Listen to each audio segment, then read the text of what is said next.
A 4-year-old boy asked for a glass of water from his mother. Mother handed the glass full of water to him with a smile.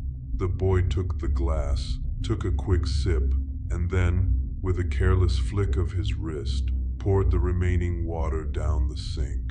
Mother's smile faded as she watched the precious liquid swirl away. Mother started speaking.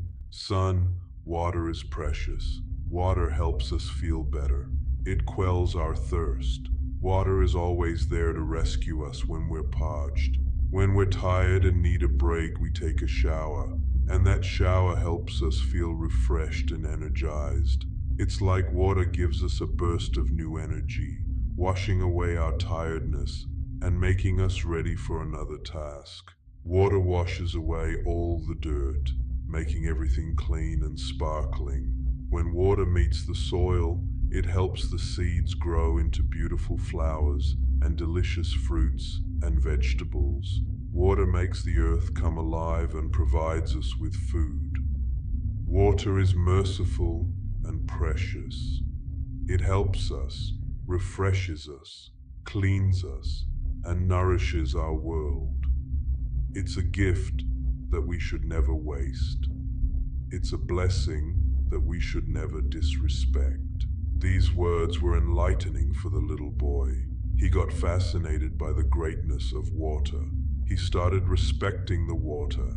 He started loving the water. He started worshiping the water. Few weeks later, the family went to a beach. The little boy was thrilled after looking at the ocean. He had never seen this much water before. Mesmerized by the water, driven by his love for water, he walked towards the water and disappeared into it. If you all misinterpreted whatever I just said as some poetic fantasy, let me phrase it for you in simple terms. That little boy is dead. Most of you might have understood the 80% of what this video will be about. For the remaining 20%, stay with me until the end. Does God exist? If someone asks me this question, I won't say yes. I won't say no. I'd simply say, I don't know, because I don't know. When I say God, I am not talking about Christianity. Every religion believes in a supreme, all-powerful figure. The names assigned to it are different in every religion, but the entity seems to be the same. I am not here to prove the existence or non-existence of God. I simply lack the data. I'm interested in far more important talk. If you have watched this video on this channel, then you might remember me saying this. The authenticity of a certain phenomenon is a different issue, but how correctly we perceive that phenomenon regardless is what's more important. The course of your life does not depend on whether you believe in God or not. What it actually depends on are the values that you adopt based on that belief.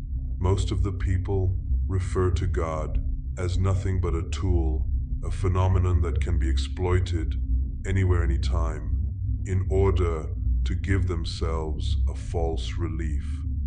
I am falling behind in life because it's the God's will. I am living in poverty because it's the God's will.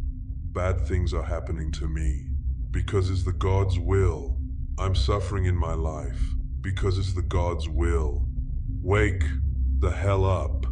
Don't use something that you haven't discovered yet as an excuse of your messed up existence. You are not alone. Everybody suffers. Everybody goes through pain. But not everybody accepts the misery and surrender to their own weakness. They fight. They thrive. They win. They might have been given a head start at the beginning, but you got your own legs intact. So just use them and run.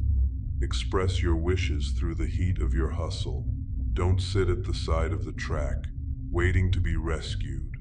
You got the brain with the capability of doing the analysis and making a decision. You got your body parts being controlled by that will.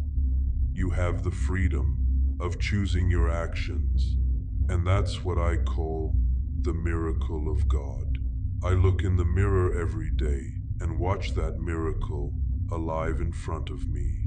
You have been given control of that miracle and the capacity to fight through the hardships of life, the capacity to change, to strive, to overcome.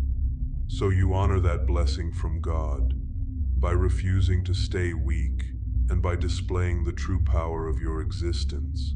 The water in the little boy's story and the God in your life, both are divine and great. But remember this, it is you who holds the key to harnessing that greatness and shaping its impact on your life. Your choices, your actions, and your mindset determine how these forces influence your journey.